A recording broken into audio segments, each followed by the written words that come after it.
अस्सलाम वालेकुम जी, मैं हूँ आपका न्यूट्रिशनल डाइटिशियन सलाम। उम्मीद करता हूँ कि आप सब लोग ठीक ठाक होंगे। जी, आज हम बात करेंगे रमज़ान में हमें कौन सी ग़िज़ा हमें खानी चाहिए। ठीक है, सहरी में, इफ्तार में और डिनर में कौन सी ऐसी फूड ऑप्शंस हैं जो हमारी सेहत के लिए बहुत ज़्यादा बेनिफिशियल हैं। अगर हम बात करें कि स्टार्ट करते हैं हम सहरी से, तो सहरी में सबसे पहले हमें कौन सी ऐसी चीज़ें हैं जो हमें खानी चाहिए सहरी में, ताकि हमारा एक रोज़ा जो है वो ईज़िली गुजर सके और हमारी हेल्थ भी जो है वो डिस्टर्ब ना हो। नंबर 1 पे आपको इस चीज़ का फोकस रखना चाहिए कि आपकी जो है वो डाइट में ये 4 चीज़ें बिल्कुल स्किप ना हो। नंबर 1 पे आपका कार्बोहाइड्रेट, नंबर 2 पे आपका प्रोटीन, नंबर 3 पे आपका फ्रूट्स एंड वेजिटेबल्स। ठीक है, तो ये चारों चीज़ों का आपका कम्बिनेशन होता है जो कि आपको अपनी हेल्थ में, रूटीन में अपना जो है वो मेंटेन करना होता है।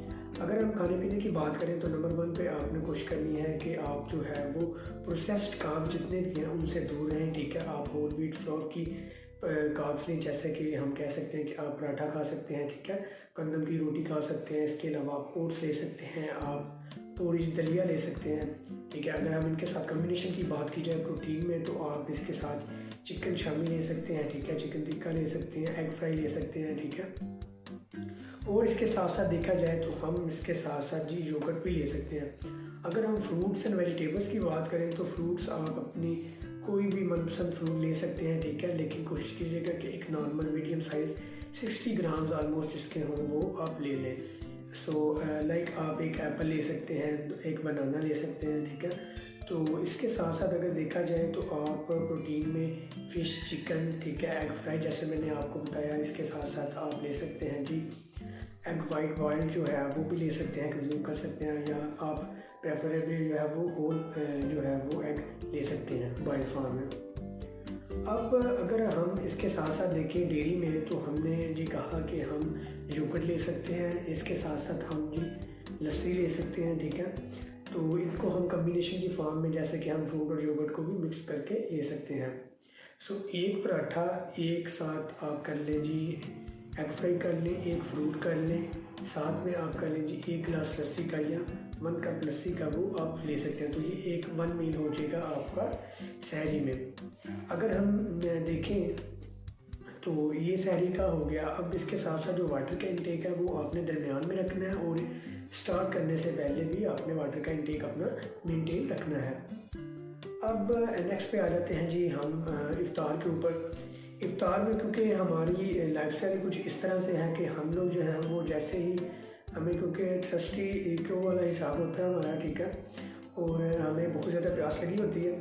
ठीक है, जिसकी वजह से हम जैसे ही इफ्तार का टाइम होता है तो हम जो है वो वाटर का इंटेक बहुत ज़्यादा कर लेते हैं। ठीक है, जिसकी वजह से हमारी जो है वो फूड का इंटेक जो है वो कम हो जाता है। ये तो एक केस है, और दूसरा ये केस है कि जी हम वाटर के लिए जो है वो प्रोसेस्ड ड्रिंक्स ले रहे होते हैं, जो कि हमारी सेहत के लिए बिल्कुल भी ठीक नहीं है।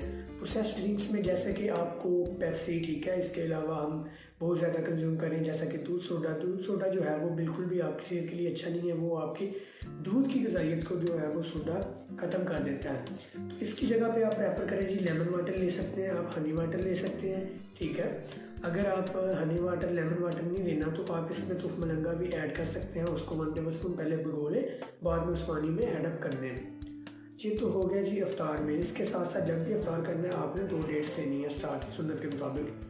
ठीक है, अब इसके साथ साथ आप जिस तरह हम स्नैक करते हैं, एक फ्रूट ले लें कोई भी। ठीक है, साथ में आपने, अगर आप पकौड़ों के, समोसों के शौकीन हैं तो कोशिश करें इसको जो है, अगर बाहर से पकौड़े समोसे वगैरह खाने के शौकीन हैं तो उसको हम स्किप करेंगे। उसकी जगह पे आप कोशिश करें कि होममेड पकौड़े बनाएं। ठीक है, एक्सरसाइज का एक पकौड़ा हो, जिसको आप चिकन पकौड़ा भी कह सकते हैं। ठीक है, या वेजिटेबल पकौड़ा कर लें, इनमें वेजिटेबल कर लें। ठीक है, और 1 टेबलस्पून बेसन इस्तेमाल करें, और कोशिश करें कि डीप फ्राई ना करें, आप एयर फ्राई कर लें, बेक कर लें। अगर वो भी नहीं कर सकते तो फिर आप कोशिश करें कि कम से कम जो है वो घी इस्तेमाल करें। अब ये तो हो गया जी अफ्तार।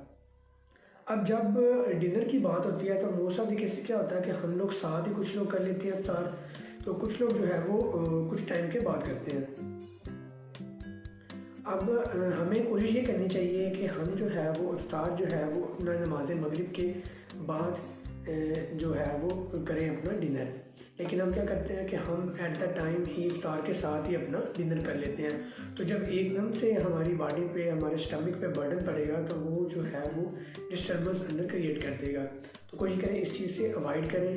अब आप जब भी इफ्तार कर लें उसके बाद नमाज़ पढ़ें, उसके बाद चहलकदमी करें कुछ देर के लिए, फिर आप जो है वो डिनर की तरफ आएँ। डिनर में क्या करें कि आप कोई सी एक रोटी ले लें, ठीक है। इसके साथ आप क्या कर सकते हैं, वेजिटेबल की करी ले लें, पल्सेस की करी ले लें 1 कप, ठीक है। कोशिश करें उसमें घी की जो है वो क्वांटिटी इतनी ज़्यादा ना हो, कम कम हो, ठीक है। एक ऊपर जैसे लेयर आती है वो ना हो।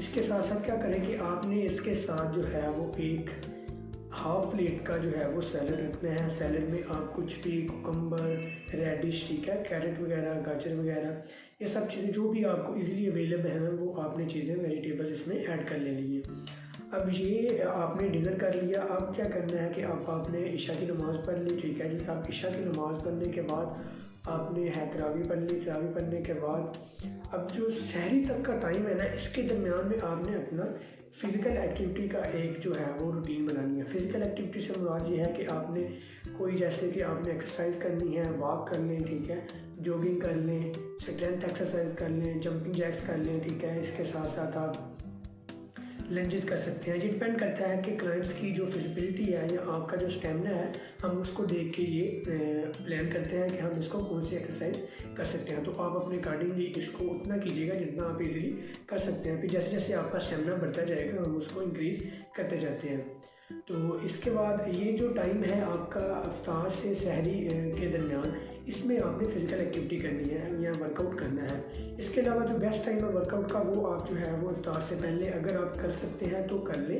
अगर आप नहीं कर सकते तो फिर आप इफ्तार से सहरी के दरमियान में टाइम में किसी भी टाइम में आप इजीली कर सकते हैं, तो वो कर लें आप एक्टिविटी। और ड्यूरिंग दिस होल प्रोसेस आपने 2 चीज़ों का ख्याल रखना है कि आपने एक तो जो है वो अपनी वाटर का इंटेक बहुत ज़्यादा ठीक रखना है, दूसरा फिज़िकल एक्टिविटी करनी है। स्लीप का भी कोशिश करें कि आप जो है वो 6 to 7 आवर्स एटलीस्ट वो फुलफ़िल करें, ठीक है।